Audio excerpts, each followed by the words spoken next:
আসসালামু আলাইকুম। মজার একটা রেসিপি নিয়ে চলে আসলাম, মাছের রেসিপি, কিন্তু মাছটা হবে ফুলকপি দিয়ে। আর এটা হচ্ছে অরাতা মাছ। তো এই মাছটাকে আমি এখন পরিষ্কার করে নেব। এই যে মাছ উঠে ধুয়ে এই যে রান্নায় চলে আসলাম।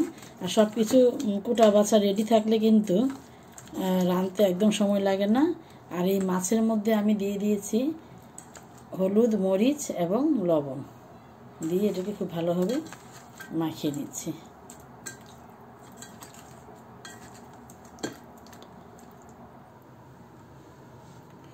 মাছটা ভাজার জন্য দিয়ে দেব তেল। মাছগুলো আমি ভেজে নেব। হাতেই দিচ্ছি, কারণ খুব বেশি গরম হয়নি, হাতে লাগবে না,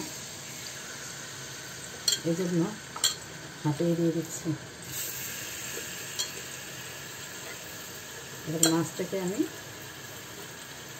খুব বেশি ভাজবো না, হালকা করেই ভেজে নেব। দেখো মাছগুলো ভাজা হয়ে গিয়েছে। মাছ ভাজাগুলো হয়ে গিয়েছে, এই যে উঠিয়ে নিলাম। এখন আমি দিয়ে দেব এই যে কাঁচামরিচ এবং পেঁয়াজ কুচি, দিয়ে দেব রসুন কুচি। মাছ থেকে কিন্তু ভালোই তেল উঠেছে, আর কোনো তেল অ্যাড করতে লাগেনি।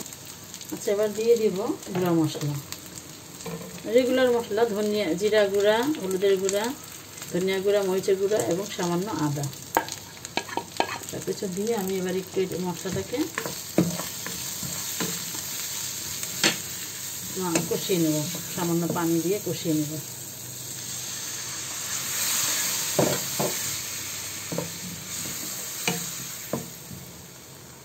এবং দিয়ে দেব প্রয়োজন অনুযায়ী লবণ, যেটা ছাড়া সব কিছুই অসম্পূর্ণ। লবণ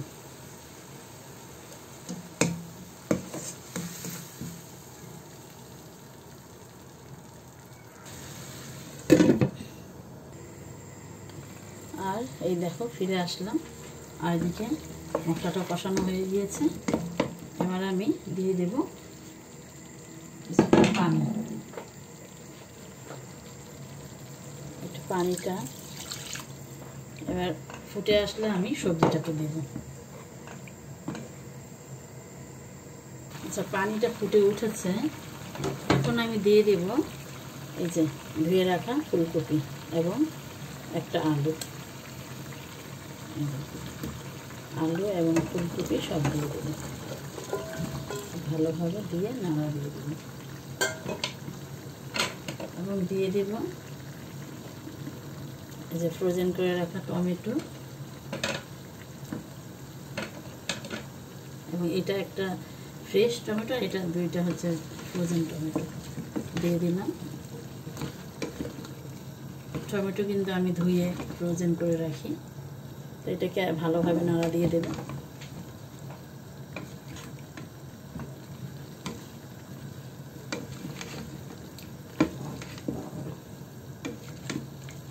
এটা কিন্তু একটু ঝোল তরকারির মতো টাইপের হবে, এটাকে পাইন্না তরকারি বলে।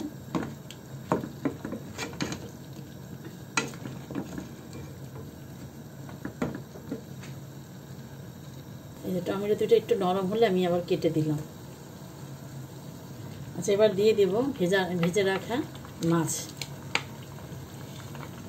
এবার মাছের সাথে একবারে তরকারি সব একসাথে হবে।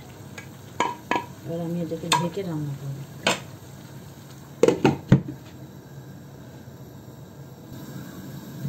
আর এই যে আমি মাছে একটু দেখে নিয়েছি। আর এবার আমি একটু ধনেপাতা দিয়ে দিতে হবে। আমাদের বাংলাদেশিদের আরেক ঐতিহ্য ধনেপাতা, আর মাছ তরকারিতে তো ধনেপাতা না হলে চলবেই না। এবার একটু ঢেকে দিই।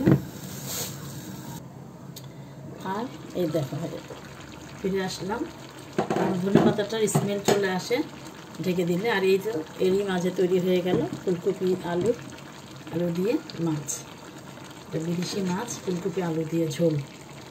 ওকে, আজ এ পর্যন্তই। আল্লাহ হাফেজ। এটা কিন্তু সাদা ভাত দিয়ে খুবই মজার হয়।